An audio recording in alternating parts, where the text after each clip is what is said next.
What if I told you that somewhere in the fog-covered hills of rural Pennsylvania stands a bridge that doesn't just cross water, but crosses time itself? A bridge where stepping onto its weathered planks doesn't just take you to the other side of a creek, but to the other side of a century. Where the air suddenly fills with the acrid smell of coal smoke, and the distant echo of horse hooves on cobblestone reaches your ears like whispers from the dead. This isn't folklore. This isn't legend. This is the documented account of the Millbrook Bridge and the 73 people who crossed it and never returned to our time. Welcome to a story that will make you question everything you think you know about the boundaries between past and present, between the living and the long-dead. My name is Sarah Chen, and for the past 3 years I've been investigating what locals call the Time Bridge. What I discovered will haunt me for the rest of my life, and by the end of this video, it will haunt you too. The year was 1924. The town of Millbrook, Pennsylvania, was dying. The coal mines that had sustained 3 generations of families were playing out. The seams exhausted, the earth stripped bare. The railroad company had announced they were pulling their operations, leaving behind only rusted tracks and broken dreams. By winter, half the population had packed their belongings and headed west, chasing rumors of work in California and Oregon. But some stayed, some couldn't leave, and for them, the town became something else entirely. Dr. Elias Blackwood was one of those who stayed, not by choice, but by obsession. Blackwood had arrived in Millbrook 5 years earlier, claiming to be researching what he called temporal anomalies. Local newspaper records describe him as a tall, gaunt man with prematurely white hair and eyes that seemed to look through you rather than at you. He rented a house on the outskirts of town, near the old wooden bridge that crossed Widow's Creek, and spent his days conducting experiments that filled the air with strange electrical humming and the smell of burning copper. The townspeople avoided him. They had good reason to, you see. Dr. Blackwood believed that time wasn't a river flowing in one direction, but an ocean with currents that could be navigated, manipulated, even reversed. He believed that certain places, certain structures, could serve as gateways between what he called temporal layers. And he believed that the bridge over Widow's Creek, built in 1847 using timber from trees that had been struck by lightning, was one such gateway. The first disappearance happened on November 13, 19. Margaret Sullivan, a widow in her 50s, was walking home from her job at the general store when she decided to take the shortcut across the bridge. Her daughter, waiting at home with dinner on the table, watched from their kitchen window as her mother stepped onto the bridge's weathered planks. Margaret made it halfway across before she simply vanished.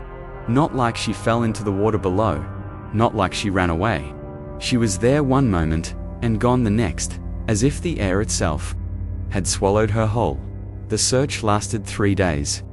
They dragged the creek, searched the surrounding woods, questioned every person in town. They found nothing. No body, no belongings, no trace that Margaret Sullivan had ever existed except for the dinner growing cold on her daughter's table and the footprints that ended abruptly at the center of the bridge. Dr. Blackwood was fascinated. While the town mourned, he took measurements, collected samples of the bridge's wood, and filled notebook after notebook with calculations that looked more like the scribblings of a madman than the work of a scientist. He claimed that Margaret hadn't disappeared, but had been displaced, moved not through space, but through time. The town dismissed him as a lunatic, until it happened again. Thomas Brennan, the town's blacksmith, vanished on December 1st. Like Margaret, he was crossing the bridge alone. Like Margaret, he made it exactly halfway before disappearing. This time, there was a witness. His son Patrick, only 16 years old, was waiting on the other side of the bridge when his father stepped onto the planks. Patrick later told anyone who would listen that as his father reached the center of the bridge, the air around him began to shimmer like heat waves rising from summer pavement. He said the smell of coal smoke suddenly filled the air, thick and choking. He said he heard the distant sound of horse hooves and wagon wheels, the creak of leather, voices speaking in accents he didn't recognize. And then his father was gone, and the air was still again. Dr. Blackwood interviewed Patrick for hours. The boy's account only confirmed the doctor's theories. The bridge, he claimed, was indeed a temporal gateway. But it wasn't random. It wasn't chaos. There was a pattern, a purpose, a destination. The bridge was taking people to 1874, exactly 50 years in the past. But why 1874?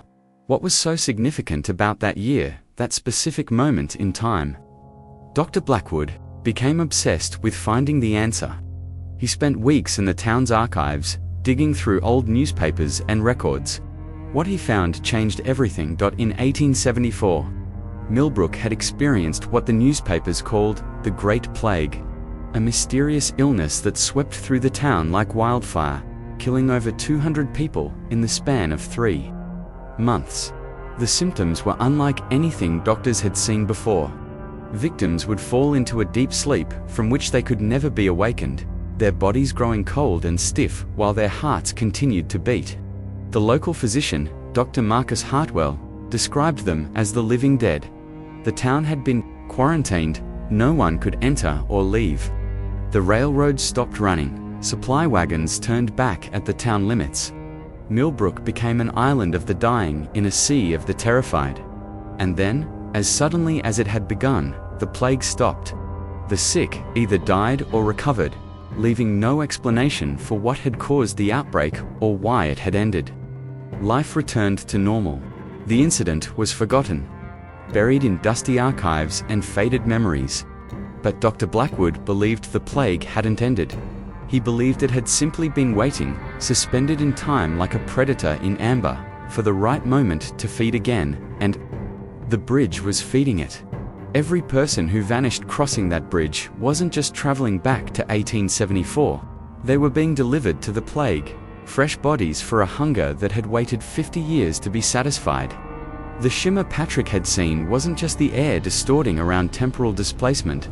It was the reaching tendrils of something that existed between moments, between heartbeats, between the tick and tock of a clock. Dr. Blackwood should have warned people, should have blocked off the bridge, convinced the authorities to tear it down. Instead, he did something far worse. He decided to follow them. On December 15, 1924, Dr. Elias Blackwood gathered his notebooks, his instruments, and what he called his temporal anchor, a device he claimed would allow him to return to his own time. He walked to the bridge just as the sun was setting, casting long shadows across Widow's Creek. 3 townspeople witnessed what happened next. They watched as Dr. Blackwood stepped onto the bridge, walking slowly but purposefully toward the center. As he reached the halfway point, the air around him began to shimmer. The smell of coal smoke drifted across the water. The sound of distant horse hooves echoed through the valley. And then Dr. Blackwood stopped. Instead of disappearing like the others, he turned back toward the witnesses, his face transformed by an expression of absolute terror. His mouth opened as if to scream, but no sound emerged. He raised his hand, pointing at something behind them. Something they couldn't see.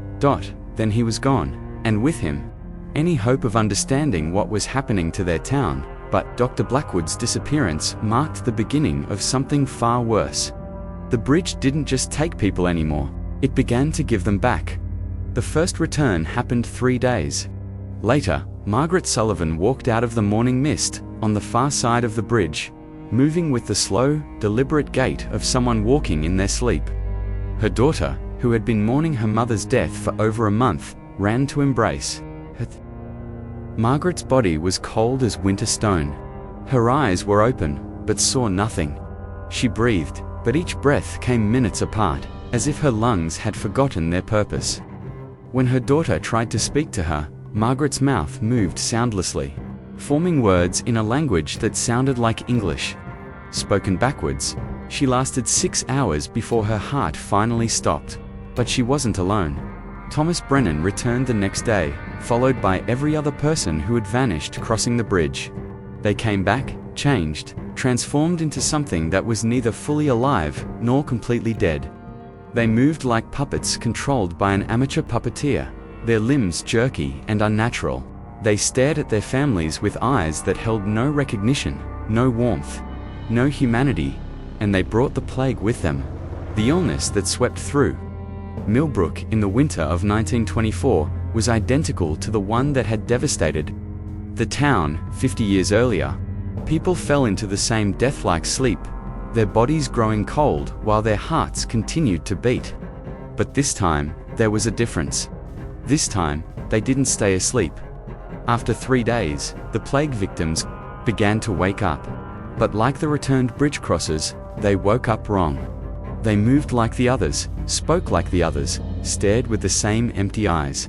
And gradually, inevitably, they began to walk toward the bridge. Dr. Blackwood's final notebook, discovered years later, hidden in his abandoned house, contained a chilling revelation. The plague hadn't originated in 1874. It had originated in 1924, carried back in time by the very people who had tried to escape it by crossing the bridge. The temporal loop was complete, self-sustaining, feeding on itself like a snake, devouring its own tail. The town of Millbrook was caught in a temporal paradox that turned its residents into carriers of their own destruction, spreading a plague across time itself. The outbreak lasted until February of 19. By then, nearly everyone in town was either dead or transformed into one of the walking sleepers. The state government quarantined the area just as they had 50 years before. No one was allowed in or out. The railroad stopped running, supply wagons turned back at the town limits, and then, as before, the plague simply stopped. The transformed residents collapsed where they stood, their puppet strings finally cut. The survivors, fewer than 20 people out of a town that had once boasted over 800 residents, buried the dead and tried to rebuild their lives. But the bridge remained. Local authorities attempted to destroy it several times over the following decades. Every effort failed. Dynamite wouldn't detonate. Axes broke against the wood as if it were made of steel. Fire wouldn't catch, even when soaked in gasoline. The bridge stood untouched, unmarked, waiting, and occasionally, it still claimed victims. The disappearances continued sporadically through the 30s, 40s, and 50s. Always the same pattern. Always at the center of the bridge. Always followed by the return of something wearing the victim's face, but carrying something else entirely in their eyes. By 1960, the remaining residents had learned to avoid the bridge entirely. They built a new crossing half a mile downstream and pretended the old bridge didn't exist. For decades, it seemed to work. The disappearances stopped. The town slowly recovered, attracting new residents who knew nothing of its dark history until the internet age arrived, and urban explorers began seeking out abandoned places and forgotten mysteries. The first YouTube video about the Millbrook Bridge appeared in 2018. Within months, ghost hunters, paranormal investigators, and thrill seekers were making pilgrimages to the site. Most left disappointed, finding nothing more than an old wooden bridge in various states of decay. But some didn't leave at all. The pattern began again. Explorers would post videos of their visits, excited to investigate the local legend. Their footage would show them approaching the bridge, often mocking the townspeople's superstitions. The videos would end abruptly as they reached the center of the bridge, cameras falling to the wooden planks and continuing to record empty air. Search and rescue teams would find the abandoned equipment, but never the explorers themselves. And 3 days later, they would return, walking out of the morning mist with that same slow, puppet-like gait, speaking in backwards English, carrying the plague in their cold, still bodies. But the modern world was different from 1924. The plague spread beyond Millbrook, carried by visitors who fled at the first sign of outbreak. It reached Pittsburgh, Philadelphia, New York. Each outbreak was small, contained, attributed to unknown viral infections or environmental toxins, but I knew better. I had seen the pattern. I had tracked the connections. I had studied Dr. Blackwood's notes and interviewed the few surviving witnesses from the original outbreaks. I knew that every new case could be traced back to that bridge. To that moment when someone stepped onto weathered planks and crossed from one century to another. The bridge that led to a century ago wasn't just a doorway through time, it was a wound in reality itself. a tear in the fabric that separates what was from what is. And every person who crossed it didn't just travel back to 1874. They became part of the temporal loop that sustains the plague, carrying it forward and backward through time, like a virus that infects history itself. The last confirmed crossing was 6 months ago. Rebecca Martinez, a 23-year-old paranormal investigator from California, live-streamed her approach to the bridge on Instagram. Her followers watched in real time as she reached the center of the bridge and simply vanished, leaving behind only her phone continuing to stream empty air and the faint sound of horse hooves in the distance. She returned 3 days later, just like all the others, but this time, something was different. This time, when she spoke in that backwards English, linguists who analyzed her words discovered something terrifying. She wasn't speaking backwards English. She was speaking forwards in a language that wouldn't be invented for another 50 years. The bridge isn't just connecting 1874 to 1924. It's connecting all times, all moments, creating an intersection where past, present, and future collapse into a single point of infection. The plague isn't just spreading through space anymore. It's spreading through time itself, reaching backward and forward to ensure its own existence across centuries. Dr. Blackwood's final entry in his notebook, written in increasingly erratic handwriting, contained a warning that I've only now begun to understand. The bridge demands balance. For every person taken back, something must be sent forward. The plague is not the destination. The plague is the vehicle. Something else is using it to travel, to spread, to establish itself across all timelines. We are not victims of a temporal anomaly. We are the first casualties of a war being fought across centuries. The authorities have finally taken action. The bridge was demolished last month using experimental plasma cutters that reduced the entire structure to atoms. The site has been sealed, declared an environmental hazard zone, surrounded by fences and warning signs. But it's too late. The temporal wounds are already healing, just like they did after every previous attempt to stop the cycle. The plague has established itself across multiple timelines, creating redundant pathways that ensure its survival. Even if they could destroy every bridge, every crossing point, every temporal gateway, the infection has already spread too far. The bridge that led to a century ago may be gone, but the century ago it led to is still out there, waiting in the spaces between seconds, in the pause between heartbeats. And it's still hungry, still sending its ambassadors forward through time to prepare the way for something that exists outside our understanding of past, present, and future. The last thing Dr. Blackwood wrote before his disappearance was a single sentence, repeated over and over until it filled 3 entire pages. They are not trying to return home. They are preparing hours for their arrival. If you've watched this video to the end, if you've listened to this story and felt that familiar chill of recognition, then you've already begun to understand. The bridge may be gone, but bridges can be rebuilt. Temporal wounds can be reopened.